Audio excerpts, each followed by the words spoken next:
Hi, I'm Dr. Randy Pilgrim. I'm SCP Health's Enterprise Chief Medical Officer. Listen, the team has invited me to share some thoughts in reflection to a very difficult year of 2020. And so I want to do that. I've thought a little bit about what this all means, and as typical at this time of year, it's a great time for us to push back a little bit, think about what all this has meant, and then more importantly, also look forward into 2021.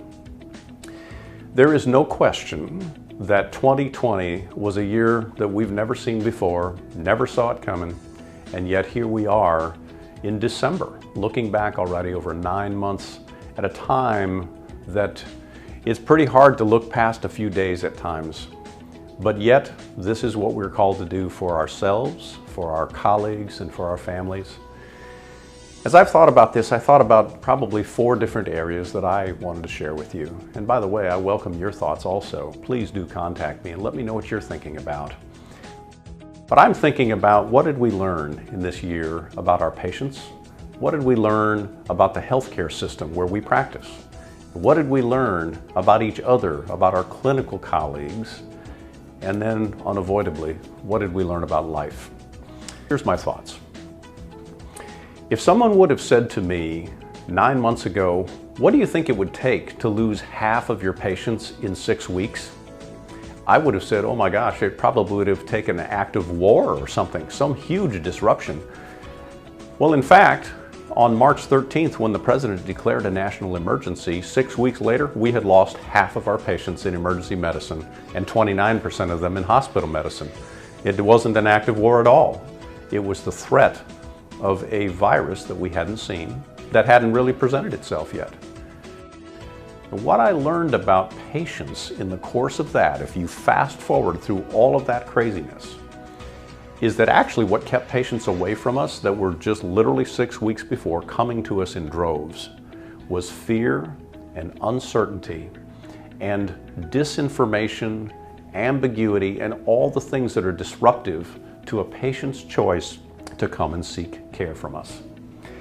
If you took the fear, the ambiguity, and the disinformation away, patients would have kept coming to see us, except for the few that would have stayed home, because we never told them to stay home and ignore their health. We told them be safe. Well, so what I learned about patients in 2020 was, actually in retrospect, I'd been told this numerous times over the couple of decades I've done this myself. And that is, patients do have fears. They do have need for confidence. They do have a need for communication and for authoritative, trustful communication from us as clinicians. Now, in a global pandemic, that all goes on steroids. And so this was an unusual reminder of that very fundamental patient care need, but I learned it again. Apparently, I need to learn these things more. What did I learn about the healthcare system? Let me turn to that. What I learned about the healthcare system actually was that we were woefully unprepared for something this huge, but I can't really fault a lot of that. Global pandemics don't happen every week, after all. But there is a bit of a silver lining amidst all of this disruption and all of the things that didn't happen well for healthcare. One of those pieces of silver lining was how healthcare adjusted very quickly with waivers that removed silos, removed barriers, and removed bureaucratic obstacles that would have otherwise made patient care more available to patients. Just 3 quick examples. When clinicians were certified in one state and licensed, they now could pass to another state very seamlessly because those barriers were removed so patients could receive care from willing providers. Telemedicine became more available than ever before, and it was reimbursed. And many times in the past it had not been. So those are just 3 examples of how the healthcare system did react properly amongst the many things that didn't go so well.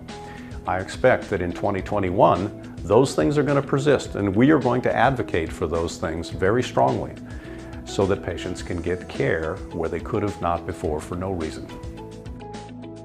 What did I learn about clinicians?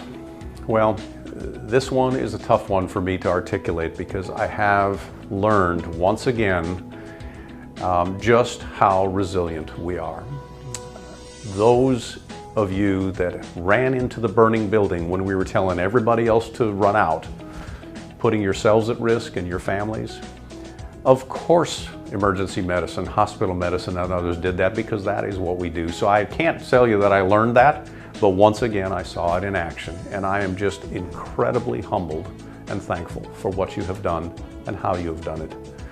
So I learned that, but I also learned that because this was too much, too fast, too crazy, and now for so long, that we are humans.